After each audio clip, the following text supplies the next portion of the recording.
welcome to Shazzy Reads. I'm Shaz. Today we're going to be doing a book haul. So it was my birthday a couple of weeks ago and my best friend took me into the city to visit Brisbane Dymocks. Dymocks is a big bookstore chain in Australia and there aren't any Dymocks around where we live, so that's why we went into the city as a birthday treat. So at the Dymocks in Brisbane, it was pretty good. I recently went to visit South Australia and went to the Adelaide Dymocks, and I do think that one was better and had a better selection.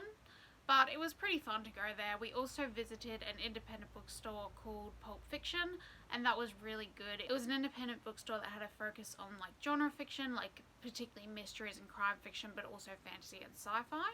So it was really cool to go there. Yeah, it was a great day out in the city, so I had a lot of fun. So today I'm going to talk about all the books that I hauled that day. So my mum got me a Dymocks gift voucher, so that meant that I could kind of go all out and get more books than I usually would. So the first book that I got from Dymocks was The Nine Tailors by Dorothy L. Sayers. So if you're not familiar with Dorothy L. Sayers, she is a mystery writer. She was alive during the same time as Agatha Christie, so she's one of her contemporaries. She writes in a very different style to Agatha Christie though. Her books aren't as much of a whodunit as Agatha Christie's are, and they do have far more continuity. So I had read, I think, the first 5 books of hers last year. I actually got them in Dymocks in South Australia. I was looking to get the continuation, so this one was far above where I was at in the series, but I figured I was going to have to get it eventually anyway, so I just got it. So I am looking forward to reading this. I like Dorothy L. Sayers. Again, she's a very different writer to Agatha Christie, but her characters are very fun and charming, and I really like her writing style. I also picked up Seasonal Fears by Seanan McGuire. So this is a companion novel to Middle Game, which is another novel of hers that I rather liked. So I've been staying clear of spoilers for this, so I'm not really sure what it's about. All I know is that it is a companion novel to Middle Game, and I'm really excited to read it. Seanan McGuire is one of my favourite authors, so yeah, this is going to be a really fun time when I get around to it. So I also got Succeeding with Adult ADHD by Abigail Liverini. So this is a self-help book for people with adult ADHD, and I'd heard about this one. I had it on order at the library, but I knew that it was going to take a while to get there, and I figured if I get my own edition, then I can write in it and take notes. So I think this is going to be a good one for me. I have started reading it, as you can see. I've only read the first 2 sections, and the strategies that she's talked about so far are stuff that I've already learnt and have like an already functioning system with to a degree. So I haven't gotten enough of an idea yet to say whether it's going to be truly helpful for me, but hopefully it will be a good resource. And again, I'm glad that I've got a copy that I can just write in and highlight and whatnot. So after I picked up those 3, I still had, I think, $5 left in my gift voucher, and as I said, there isn't a Dymocks near me, so I was kind of keen to just finish the gift voucher so that I didn't have to come back.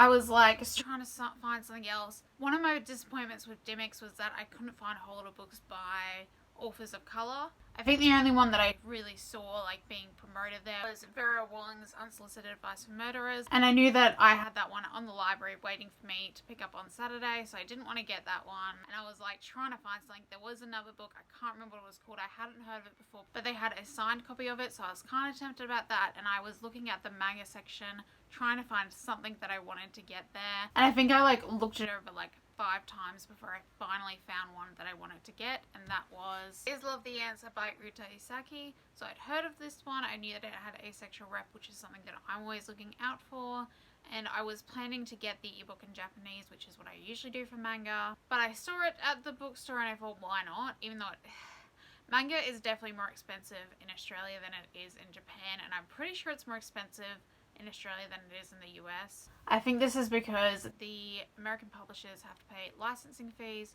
to the Japanese publishers, as well as like translation fees, and then when an Australian publisher picks it up, they have to pay the American company licensing fees. So I think it all like adds up, and this is true for like all books. So I did do like a little check of this. Like I checked the price on Amazon Australia and converted that into USD to see like what would it cost, and then I checked the book prices on Amazon America, and yeah, Australian books are definitely more expensive. Again, I suspect it's due to licensing costs, but it means that I don't buy as much books as I'd like to.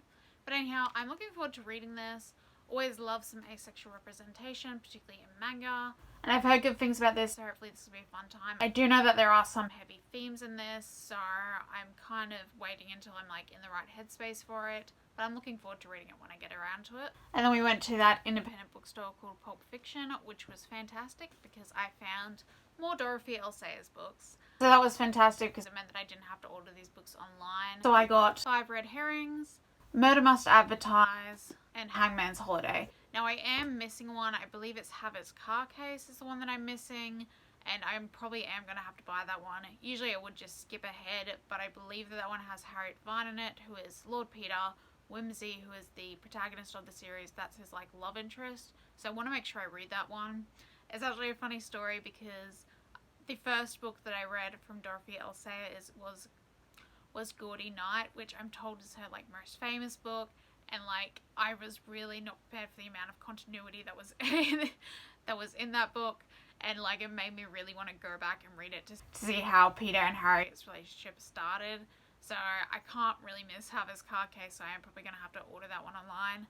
Now I have, since I bought them, I have read 5 Red Herrings, so that one will be included in my June wrap-up. And I really enjoyed it, so I'm looking forward to talking about it then. So that was all the books that I got on my little birthday excursion. I do regret that I didn't buy anything from any authors of colour aside from the manga. So maybe in the future what I might do is that like whenever I buy something from a white author, I'll buy something from a non-white author just to try to diversify my bookshelves a bit because I have noticed they're a bit lacking in that category. So that might be something I do. I also do want to unhaul some Agatha Christie's soon, so maybe I'll do a thing where I like for every Agatha Christie book that I unhaul, I'll order a book from an author of colour.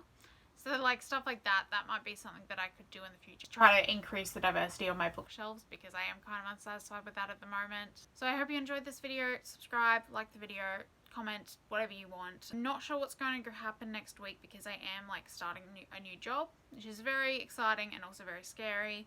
So my schedule is going to be a bit messed up.